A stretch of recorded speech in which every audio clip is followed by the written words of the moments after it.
وہ حدیث شریف میں ہے، سرکار دو عالم صلی اللہ علیہ وسلم کی زبان سے حضرت آدم علیہ السلام کا ذکر ہو رہا ہے اور نسبت خطا کی ہو رہی ہے، مطلقاً خطا۔ ہم نے جب امکان خطا میں آگے خطا اجتہادی کی وضاحت کی تو لوگ بولتے وقت تو مطلقاً تم خطا کہہ رہے تھے، اب تم ساتھ اجتہادی کہہ رہے ہو۔ تو یہ یہاں سرکار دو عالم صلی اللہ علیہ وسلم نے نبوت کو بیان کرتے ہوئے نسبت خطا کی مطلقاً کر دی، تو ہے کسی کی ہستی کہ وہ سرکار کی طرف کوئی نسبت کرے کسی عیب کی، کہ کیوں نسبت کی؟ حالانکہ بولا خطا ہے، مراد خطا اجتہادی ہے، بولا خطا ہے۔ اور رسول اکرم صلی اللہ علیہ وسلم سے بڑھ کر نبوت کا ادب کون جانتا ہوگا؟ اب کون سکھلائے گا آ کے لفظ؟ آج یہ ان سے کل پوچھا جا سکتا ہے کہ جس بات سے تم رجوع کروا رہے ہو وہ لفظ کیا تم سارے دین سے حذف کرو گے؟ اور پھر ترجمہ اردو میں کرتے وقت اس ذات نے ترجمہ کیا جن کی ہر روش نبوت کا ادب سکھاتی ہے، مجدد دین و ملت امام اہل سنت اعلی حضرت امام احمد رضا خان فاضل بریلوی رحمہ اللہ تعالی۔ یہ فتاوی رضویہ شریف کی 30ویں جلد ہے، اس کے اندر رسول پاک صلی اللہ علیہ وسلم کا فرمان آپ نے ذکر کیا، حدیث مصطفیٰ علیہ السلام، ہم سرکار کی راہوں کے غبار پہ کروڑ بار قربان، کیا حیثیت ہے ہماری، لیکن ہم اس سوچ پر ہیں جو تعلیم سرکار علیہ الصلوۃ والسلام نے اپنی امت کو دی ہے۔ ہم آج کے جاہل خطیبوں کے بنائے ہوئے ضابطے دیکھیں یا دربار رسالت کی تعلیمات کو دیکھیں، سیدوں کو تو یہ دیکھنا چاہیے کہ اس ذات کی تعلیم کیا ہے۔ ایمان کو دیکھیں، ایران کو نہ دیکھیں، قرآن کو دیکھیں، ایران کو نہ دیکھیں۔ مستدرک للحاکم کی حدیث ہے، لفظ یہ ہیں کہ ہمارے آقا صلی اللہ علیہ وسلم فرماتے ہیں لما اقترف آدم الخطیئۃ، لما اقترف آدم الخطیئۃ، لما اقترف آدم الخطیئۃ۔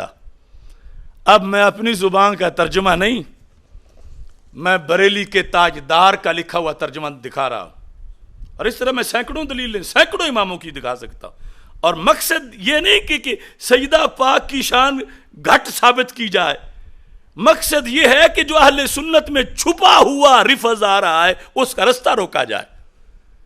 اعلانیہ تو یہ ہے نا کہ جو بونگے یہ کہہ رہے ہیں کہ سیدہ معصومہ ہم مانیں گے، ہم نہیں غیر معصومہ مانگتے، تو یہ اعلانیہ رفض ہے۔ اور جو کہہ کے کالے مفتی کہہ کے غیر معصومہ مگر بیان وہ کرے جو شیعوں کا مذہب ہے، تو ترجمہ کیا کیا اعلی حضرت فاضل بریلوی رحمہ اللہ تعالی نے؟ کہتے ہیں یعنی آدم علیہ الصلوۃ والسلام نے خطا کا ارتکاب کیا۔ سارے کان کھولیں اور جن کا جتنا ادب ہے ان کے سامنے میں ہاتھ باندھے درخواست پیش کر رہا ہوں، مجھے وہ جاہل کہیں 1000 بار مگر سرکار کی حدیث تو مانے۔ میں جو بولنے والا ہوں میں سید نہیں، میں پیر نہیں، میں عالم بھی پورا نہیں، لیکن حدیث سرکار کی ہے، اور اگر یہ ترجمہ اعلی حضرت کا نہیں تو کوئی اور کر کے دکھائے کیا کرے گا؟ خطیہ کا ترجمہ کیا کرے گا؟ اور یہ بھی میں کہہ رہا ہوں یہاں امکان خطا نہیں، وقوع خطا ہے۔ امکان خطا صرف نہیں بلکہ ایک طرفہ ماضی ہے، وہ گندم کا دانہ کھانا اس کو خطا کہا، اور ساتھ اجتہادی کی قید بھی نہیں ہے۔ جو آج کہتے ہیں کہ وہ پیر میر علی شاہ صاحب نے تو ساتھ اجتہادی کی قید نہیں لگائی اور تم اب اجتہادی کی قید لگا رہے ہو، یا تم جب بول رہے تھے تو اس وقت تم ساتھ اجتہادی نہیں تھا۔ تو میں ان سب کو ریکویسٹ بھی کرتا ہوں اور انہیں درخواست یہ کرتا ہوں کہ کان ذرا کھولو اور صفحہ نمبر آنکھیں کھول کے، کان کھول کے میری آواز سن لو، آنکھیں کھول کے اپنے پاس فتاوی رضویہ شریف جو پڑھا ہے 186 صفحہ 30ویں جلد کا پڑھ لو، اور پھر سوچو کہ تم جو آج ضد لگائے ہوئے ہو کہ رجوع کرو رجوع کرو رجوع کرو، اگر کائنات کے کسی بندے نے یہ حدیث تمہارے سامنے رکھ دی کہ اب یہاں رجوع کروانا ہے، تو کس کی حیثیت ہے کہ وہ سرکار کے لیے یہ کوئی لفظ بولے؟ یہ جو تم کہتے ہو یہ آداب اہل بیت نہیں، جو سرکار کہتے ہیں وہ آداب اہل بیت ہیں، کیونکہ ان سے پہلے آداب نبوت ہیں۔ لما اقترف آدم الخطیئۃ، ترجمہ یعنی آدم علیہ الصلوۃ والسلام نے جب خطا کا ارتکاب کیا، خطا کا نسبت آدم علیہ السلام کی طرف ہے، کس چیز کی خطا کی؟ امکان کی نہیں، وقوع کی۔ خطا اجتہادی کی، مراد اجتہادی ہے، لفظ خطا کا ہی لکھا ہوا ہے۔ اب یہ لوگ بتائیں میرا جرم کیا ہے؟ کیا یہ بدلوانا چاہتے ہیں؟ یہ توہین کا کیا کروڑواں حصہ بھی ہے اس میں؟ یعنی جو چیز توہین نبی کی بنے گی وہ اس کے بعد جا کر پھر ولایت میں کہ جو نبی کی توہین بنتی ہے، ہو سکتا ہے کہ غیر نبی کی وہ توہین نہ ہو بلکہ غیر نبی کا وہ مقام ہو، کیونکہ نبوت جب اونچی ہے تو جو چیز نبوت کی توہین بنتی ہے ضروری نہیں کہ نبوت سے نیچے کی بھی توہین بن رہی ہو۔ اب نبی معصوم ہیں، ان کو غیر معصوم کہیں تو توہین ہے، لیکن اہل بیت اور صحابہ علیہم رضوان کو غیر معصوم کہیں تو توہین نہیں ہے۔ تو اب یہاں جو نبی کے لیے لفظ بولے جا رہے ہیں ان کو نیچے آل کے لیے توہین قرار دیا جا رہا ہے، تو یہ رافضیت نہیں تو پھر کیا ہے؟ اے عوام اہل سنت، اے مشائخ اہل سنت، اے پیران اہل سنت، اعلانیہ رفض کو بھی دفن کرو، اور غیر محسوس رفض جس پر آج رافضیوں کی ہاں میں ہاں ملا کر کوئی ارادی طور پر کوئی غیر ارادی طور پر، جنہیں میں بار بار کہہ رہا ہوں اور انہیں سمجھ ہی نہیں آ رہی کہ وہ کس رستے پہ چلے ہوئے ہیں، تو یہاں اگر کسی کو پوری دنیا میں اس مقام پر حضرت آدم علیہ السلام کی طرف یہاں نسبت نہیں ہے تو وہ بولے، خطا کی نہیں ہے تو بولے، سرکار نے نہیں کی تو بولے۔ تو جب نبوت کی طرف، اور وہ نسبت بھی خطا کی، وقوع کی، تو جب چیز کی نسبت خطا نہیں ہے نہیں ہے نہیں ہے تو وہ نبوت سے نیچے والے درجے میں خطا کیسے بنا رہے ہو؟ غور کرنا چاہیے۔ جاگتے ہوئے بھی اندھیرے کو اجالا کہنا جانتے ہوئے بھی غلط ہے، اور فریب خوردہ ہونے کی صورت میں بھی غلط ہے۔ مسلک اہل سنت پہچانو اور اس پہ چلو جو حدیث مصطفیٰ علیہ السلام میں ہے، جو قرآن میں ہے۔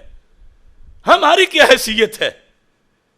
مجھ سے پوچھتے ہیں کہ کیا کسی بزرگ نے یہ کہا، کسی نے یہ کہا۔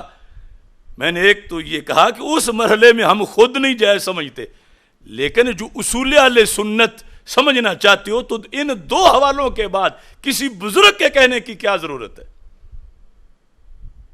جب سرکار فرما رہے ہیں، جب نبوت کے مقام کے لحاظ سے یہ بات کرنا جس پر ہمارے خلاف جاہل لوگ FIR کٹوانا چاہتے ہیں، تو وہ تو سرکار دو عالم صلی اللہ علیہ وسلم کی حدیث میں انبیاء کے لیے ثابت ہے، اور یقیناً یقیناً یقیناً اہل سنت کے نزدیک حضرت سیدہ طیبہ طاہرہ رضی اللہ تعالی عنہا کا بہت بڑا مقام ہے، مگر وہ نبی کے مقام پہ نہیں ہے، وہ نبی یا نہیں ہے، اور یہ ان کی توہین نہیں ہے اس طرح کہنا۔